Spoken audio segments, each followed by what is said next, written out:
Bonjour à tous, c'est Ben de DM Trading et bienvenue dans un petit briefing pour la lettre DMT, un petit briefing sur AudioSD. Donc je vais vous présenter deux choses dans cette vidéo. La formation sur la lettre DMT que je suis en train de faire, donc je ne l'ai pas encore fini parce qu'on a pris un petit peu de retard. Et je vais vous faire un petit plan sur AudioSD, vous montrer un petit peu un scénario sur AudioSD parce que cette année avec Pascal on s'intéresse pas mal à cette paire, on est sur des niveaux intéressants, donc je vais vous montrer ça tout de suite. Turn forever hand in hand. Take it all and all your stride. It is sticking, falling down. Love forever, love is free. Turn forever, you and me. Windmill, windmill for the land. Is everybody here?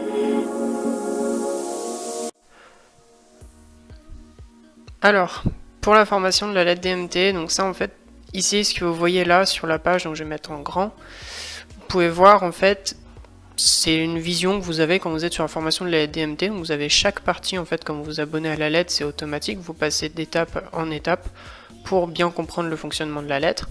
Ensuite, vous avez les archives, donc tous les matins je publie les archives, donc quand je publie une lettre, voilà, je publie une lettre et je vous mets la lettre du jour. En PDF pour que vous ayez une archive ou si vous ne l'avez pas reçue par mail, bah, vous pouvez aller la voir. Elle est postée à 8h tous les matins, donc au moins vous ne la ratez pas. Ensuite, ce qui est assez intéressant, c'est tous les trades expliqués de la lettre. Donc ici, en fait, on met les trades expliqués. Donc chaque mois, il y a des trades en vidéo qui sont expliqués et des images des trades expliqués. Donc ça, c'est Manu qui s'en occupe de faire les fichiers comme ça pour vous expliquer tout le trade de son déroulement du début à la fin. Hein. Donc c'est vraiment pour bien expliquer le trade, comment il est géré, jusqu'à sa gestion et qu'on puisse bien comprendre pourquoi on l'a géré comme ça, avec des petits détails assez précis pour vraiment décortiquer le trade qu'on a passé. Ensuite, du coup, la dernière partie, donc on arrive dans la partie formation de la lettre DMT qui n'est pas encore visible, je ne l'ai pas fini, donc vous voyez que je suis encore qu'à la première partie. Pourquoi? Parce que ça prend un petit peu de temps, parce que je dois essayer de réfléchir ou faire des exercices.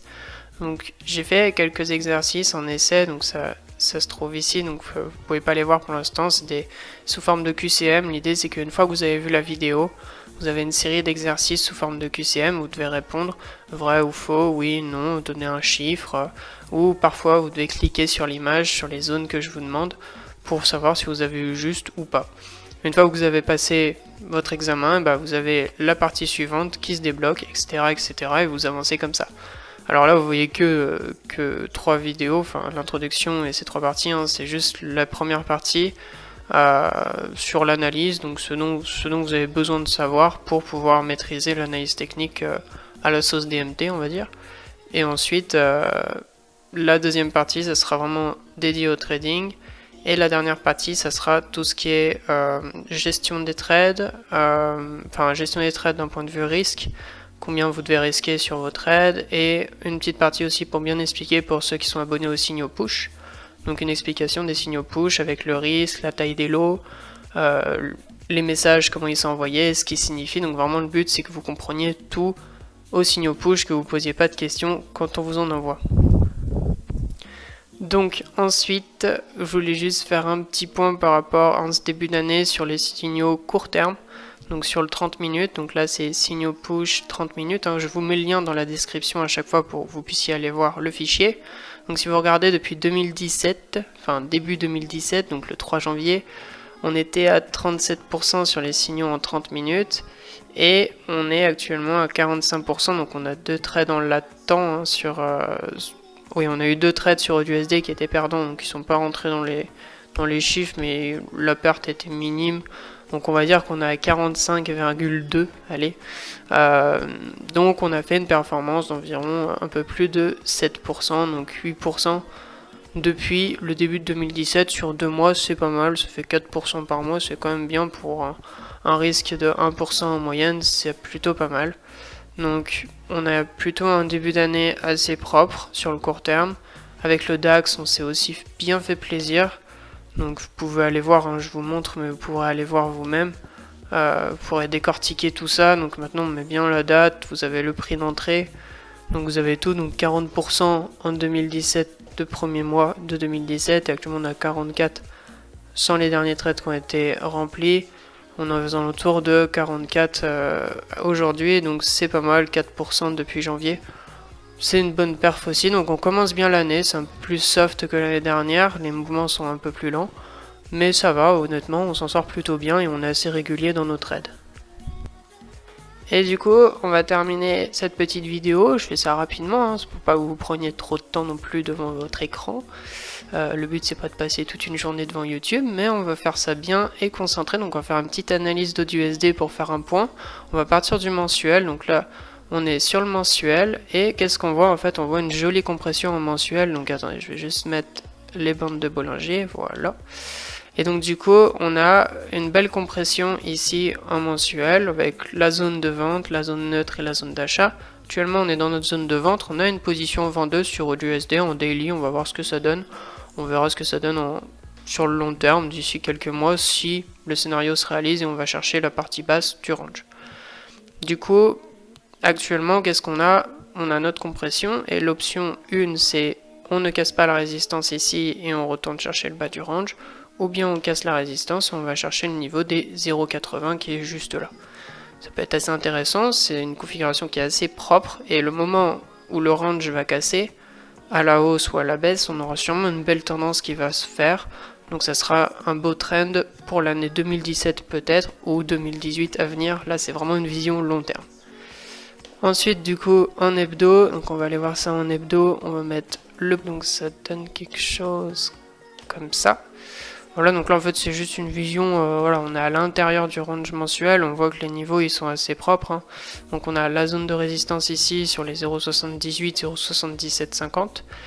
Notre position à la vente, elle a été prise à la clôture du vendredi, non, on a prise le jeudi, le 25 février, donc c'était la semaine du 25 février, la semaine dernière. On a pris une vente ici en D1. Actuellement, on est en train de compresser légèrement en ce début de semaine, on verra si la baisse continue, puis on prendra notre trade et on fera des renforts sûrement en court terme. Du coup, l'idée c'est qu'on casse le milieu du range, qu'on rentre dans cette zone pour aller s'aspirer jusqu'à ces niveaux-là, donc on est à peu près sur cette zone-là, hein. Si je vous montre un petit peu, en fait, ces niveaux, on a pas mal bloqué. Du coup, en fait, on voit bien qu'il est divisé en trois parties, le range. Il y a la zone de vente, la zone neutre et la zone d'achat. Donc vous voyez que une fois qu'on aura cassé ce niveau là, on pourra facilement aller chercher le bas de la zone neutre et après peut-être la zone d'achat si le mouvement est assez fort. Donc toujours un biais vendeur sur cette paire tant qu'on est sur cette partie là et qu'on va chercher uniquement de la vente du coup. Ensuite, pour terminer, on va en D1, donc on va faire le profil ensemble. Donc on a pris notre vente ici, hein, tout simplement. On a passé notre vente ici avec un stop assez large au-dessus des 0,77 pour être tranquille, faire un trade de range et essayer d'aller chercher le bas du range mensuel.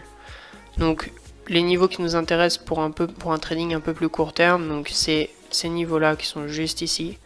Donc c'est le niveau des 0,75 à peu près. Donc tant qu'on n'a pas atteint ce niveau-là, on garde un biais vendeur, c'est-à-dire en court terme, on prendra uniquement des positions vendeuses sur le 30 minutes, le 15 minutes. On ira chercher de la vente pour aller chercher le bas, le niveau de ce support. Peut-être notre biais passera acheteur ici en court terme, du coup on ira chercher peut-être de l'achat pour retourner sur les 0,76 qui est notre niveau juste ici, hein. Les 0,76 qu'on aime bien, qui sont assez propres. Et du coup, le biais actuellement il est vendeur. Et l'idée c'est d'aller chercher les 0,75 à la vente pour la semaine, ça serait déjà pas mal. Pourquoi pas aller un peu plus fort et aller chercher les 0,74. On va déjà aller chercher les 0,75, prendre des ventes. Si on casse ce niveau, on continuera de vendre. Si on ralentit dessus, on prendra peut-être un petit peu de contre-tendance pour acheter et retourner chercher les 0,76. Voilà, donc au final c'est assez simple, hein, sur AUDUSD. On a un biais qui est très vendeur en long terme, en moyen terme on est vendeur aussi. Et en court terme, actuellement, on est vendeur pour la semaine tant qu'on est sous ce niveau-là. Si on passe au-dessus, peut-être qu'on cherchera un petit peu d'achat.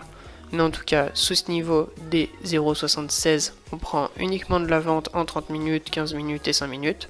Et une fois qu'on arrive sur les 0,75, on va commencer à ralentir, risquer un peu moins la vente et peut-être faire un petit peu de contre-tendance avec les gains qu'on a accumulés sur les ventes précédentes. Voilà un petit peu comment il faudrait trader sur AUDUSD cette semaine et dans les semaines à venir. Voilà. Donc c'était un petit point sur USD parce que je vous avais un petit peu appâté là-dessus la dernière fois. Et du coup, je vais vous laisser là-dessus. C'était Ben de DM Trading et on se revoit la semaine prochaine pour une autre petite vidéo. Ciao et bye.